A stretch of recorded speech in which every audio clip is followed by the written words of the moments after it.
Hey guys, thanks for tuning in. This is Dan Wynn and welcome to my Financial Freedom Journal. Today's episode we're going to be going over a subscriber's comment that they left. Andrea Chavon writes, "Can you do a video on how to actually get funding or how to start up when you're working with little capital?" That is an excellent question and a question that I get asked very often. So what I'm going to do today is go over 5 different ways that you can receive fundings for your first deal.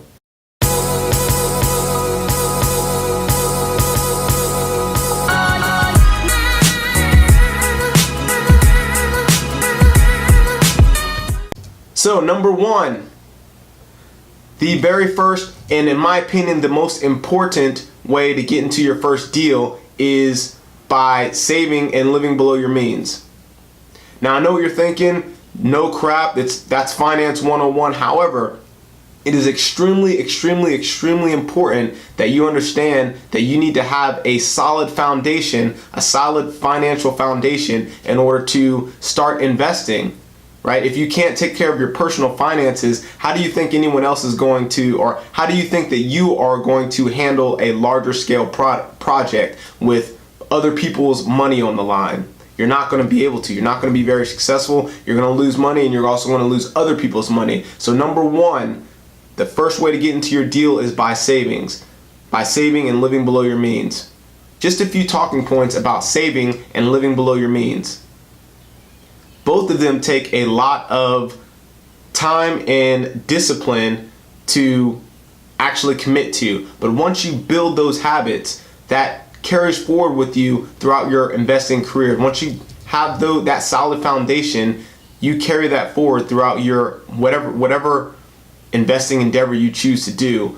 You carry that forward, and that's extremely important. So just a few things to help you out to decrease the amount of time that it takes for you to save is, if you own your own home, you can do what's called a house hacking. And house hacking is just renting out one of your rooms for a set period of time. You can either do a long-term lease or you can do a short-term lease. The long-term leases, let's say you have a mortgage of $1,000 a month and you can rent out one of your rooms to a tenant for $400 a month. That money you can take and put into a savings account and start a savings account to fund your first real estate deal. You can do the same thing for a short-term lease as well. There are plenty of sites out there, i.e. Airbnb, that you can rent out your room for a day, 2 days, 3 days, 4 days, 5 days at a time and collect rent off of each of those tenants. Another advantage to renting your home out on a short-term or a long-term lease is because it now puts you in a landlord position, which helps you start systemizing or start putting together systems and getting you familiar with being a property manager. And those skills are going to help you tremendously when you get into your first deal. That's number 1. Savings, living below your means, and managing your personal finances. Having that solid foundation of your personal finances before you even try to do any other real estate deal. Number 2, the second way to receive money for your next real estate deal is by asking friends and family. Now I got it. Everyone doesn't have the luxury of knowing someone that has expendable cash sitting around that they can ask to invest with. I got it. I'm the same way. I don't really know anyone that has expendable cash, but you might have that option. You might know someone that, or you might have a relative or a friend that has a lot of cash just sitting around, maybe in a savings account or a mutual fund account or any kind of investment vehicle that's not giving them a very good return on their investment. So one way to help you do this, to pitch this, is the most important thing would be for you to approach it in a professional way. And when I say professional, I mean just because they're your family members or your friends doesn't mean you can just go up to them and say, "Hey, I'm looking for $15,000 to invest in my first rental property. Will you help me?" Well, if you came to me asking that, I'd want to know, have you done your market analysis? Have you done this before? What is your game plan? When am I getting my money back? What is my ROI going to be? What are the risks? And how do you plan to mitigate those risks? Those are important questions, so you need to know that, and you need to have the pitch ready, so that when you go and ask your relative or your friend or someone that you know, you're not just going in unprepared and looking unprofessional. So highly recommend you look at one of my older videos. It goes over an in-depth detail on how to analyze a deal. It goes over the market research, what you need to be looking for, talk a little bit about renovation costs and things like that. Those things are going to help you pitch your plan to a relative. You got to remember that they are not just investing their money in whatever deal you have, they're investing into you. So you need to be prepared, and you need to know the ins and outs of what you're doing. Number 3. So the third way to receive money for your first deal is using your own retirement account.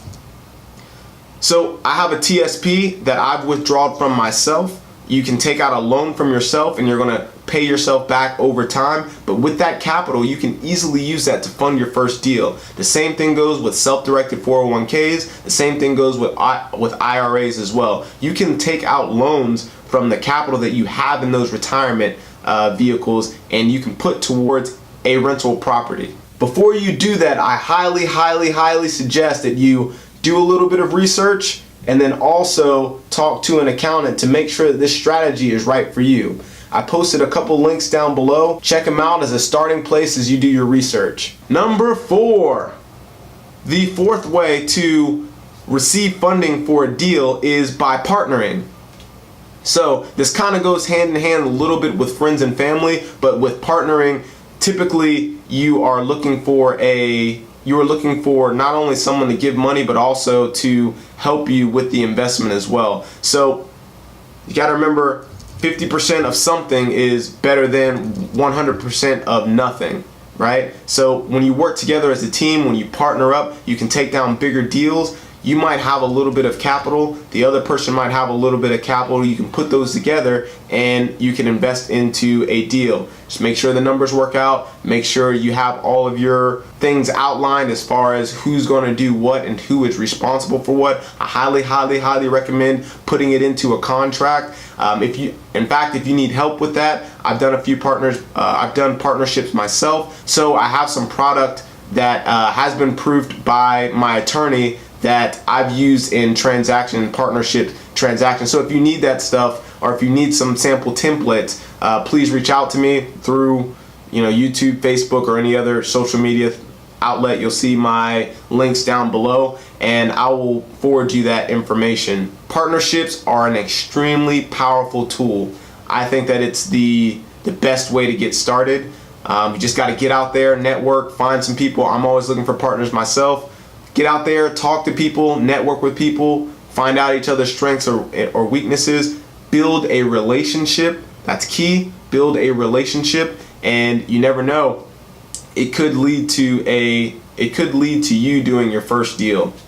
So number 5, the fifth way that you can receive money for your first real estate deal is by using hard money loans. There are hundreds of hard money lenders out there that are willing to fund your deal, and not only just fund the deal, but a lot of them will also fund 100% of the rehab of the home as well. And now keep in mind, you're going to need at least 25% down, usually 25% down of the purchase price of the home. So if you have a $100,000 home and that you want to buy and you want to renovate, you're going to need to put down at least 25%, so $25,000 you're going to need to bring to the table. Now, they also do vet your deal. They vet you, and they also vet your deal. So if you've not done any deals in the past, they're going to look at your credit score. They're going to look at your debt to income ratio. They're going to look at they're going to analyze the deal itself, and they're also going to want to know how often you've done this, and basically your portfolio. And if you haven't done it, the lending terms might be a little higher, but if you do it right and you run the numbers right, it is definitely a phenomenal way to get into your first deal. And then after you do it, the more you work with these hard money lenders, the more deals you turn, the lower your interest rate will be, and the better overall terms that you will receive for your follow-on projects. All right, that's it. So I just covered 5 different ways that you can receive money for your next real estate deal.